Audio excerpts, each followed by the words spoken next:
MAT 602 Abstract Algebra Second. The name of chapter is Models.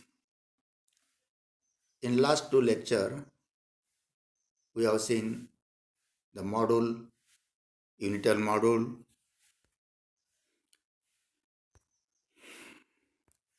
cyclic module, finitely generated module, and some examples on module.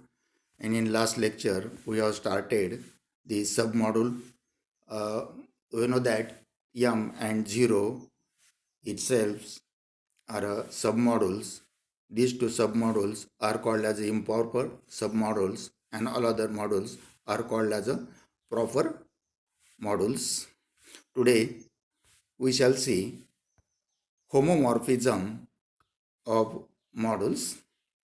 Then we shall continue homomorphism to define the isomorphism of modules.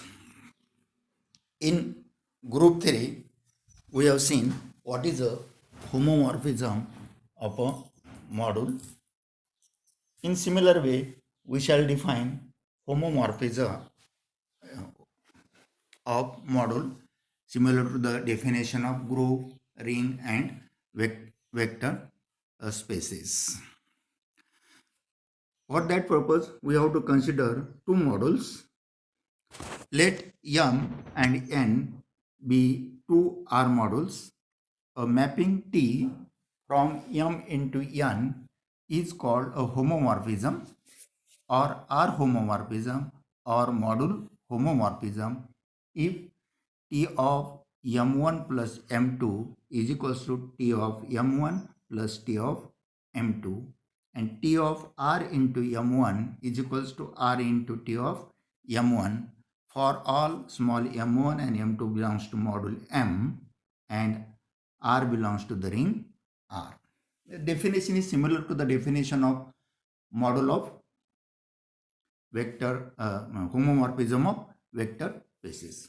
Means we shall consider two modules M and N, and T is the mapping from module M into the module N.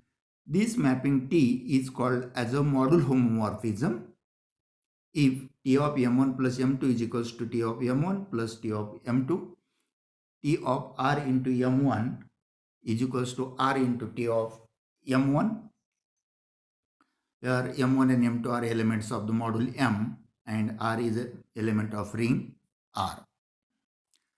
Similar to the vector space, we shall define kernel of homomorphism. Let T be a homomorphism of an R module M into an R module N. That means we shall consider two modules which are denoted by M and N, and T is a homomorphism from module R to the module M. Then kernel of module homomorphism is denoted by K of T, and it is defined as K of T is set of all x belongs to M, satisfying the condition that T of x is equals to 0.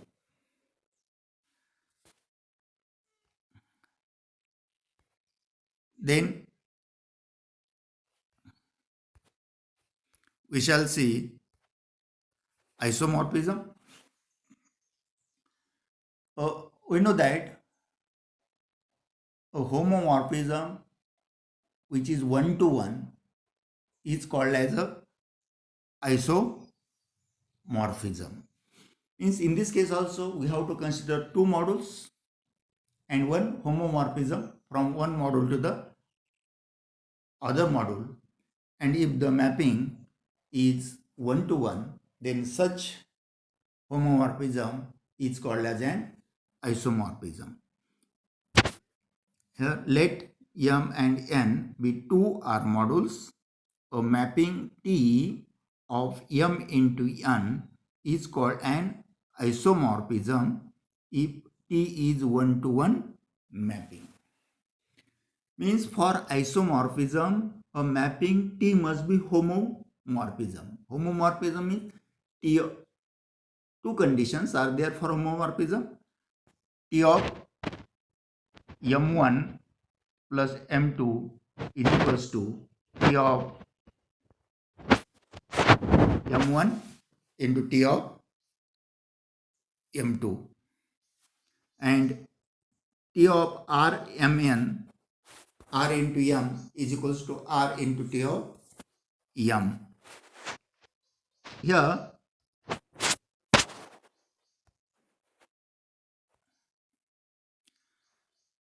as a mapping T is a isomorphism, that means T must be homomorphism, and one-to-one mapping means one-to-one homomorphism is called as an isomorphism. Here we shall mention some result as a remark. Sometimes the image of m under T, that means T of m, is also written as a mt. Means instead of writing T of m, we shall write it as a mt. And if T is a homomorphism of m into n, then T of 0 is equals to 0, and T of minus m is equals to minus Tm, and T of m1 minus m2 is equals to T of m1 minus T of m2 for all m1, m2 belongs to the module m. Hence here, second remark is important for MCQ. If T is a homomorphism of m into n, then T of 0 is equals to dash dash dash 0. T of minus m can be written as minus T of m, and T of minus m1 minus m2, it is written as T of m1 minus T of m2. Then in vector spaces or in group theory also, we have seen that there exists a isomorphism. Means two vector spaces are called as isomorphic if there exists an isomorphism from one vector space to the other vector space. Similarly, two models m and n are called as a isomorphic if there exists an isomorphism from m into n. Means there exists a mapping T from m to n such that T is a homomorphism and T is a one-to-one mapping. That means two vector spaces, two models m and n are isomorphic. Then we shall see some examples which are results actually required to solve the MCQ. Here example is like that. Prove that kernel of module homomorphism is a submodule. In vector space also we have seen that kernel of homomorphism of a vector space is a subspace. Similarly, the kernel of module homomorphism is a submodule. Or it can be stated as if T is a homomorphism of R module m into n, then K of T means kernel of T is a set of all x belongs to m such that T of x is equals to 0. Prove that K of T is a submodule of m. That means K of T is a submodule of m. And second example, if T is a homomorphism of an R module m into an R module n, and let I of T is equals to set of all elements T of x such that x belongs to m, then I of T is a submodule of n. Means you have to remember this again. If m and n are two R modules, T is a homomorphism of m into n, and we shall define the set I of T is a set of all elements of the type T of x. Here x is element of the module m, then I of T is a submodule of n. Then third example, if T is a model homomorphism, and prove that T is an isomorphism if and only if K of T is equals to 0. Now in every case we have considered this example, though here in model we have taken this as an example, but in chapter vector phase and in group theory this is a lemma. In vector phase, if V is a vector phase and T is isomorphism, T is an isomorphism if and only if kernel of T is equal to 0 set having only one element. In case of group theory, we have written this as a E, that is identity element. But in case of vector phase, identity element with respect to addition is 0. That's why we have consider singleton set having only one element 0. In this case also, if T is a homomorphism, then T is an isomorphism if and only if K of T is equals to 0. Here on right hand side, though we have written it as 0, it is a singleton set having only one element 0, because on left side K of T is a set.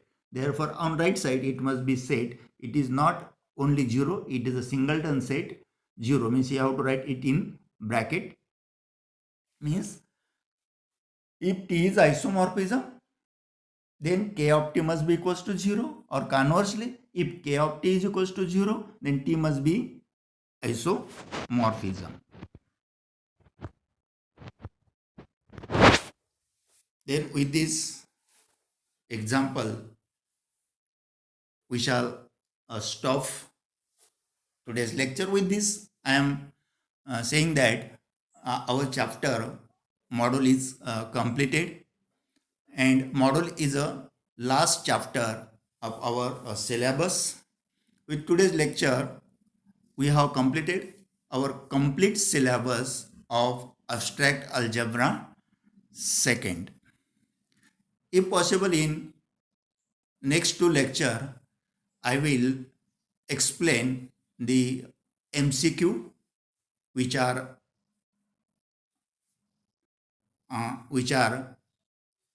already I have given to you, or some more MCQ will be given to you, and explain how we can solve this. Thank you.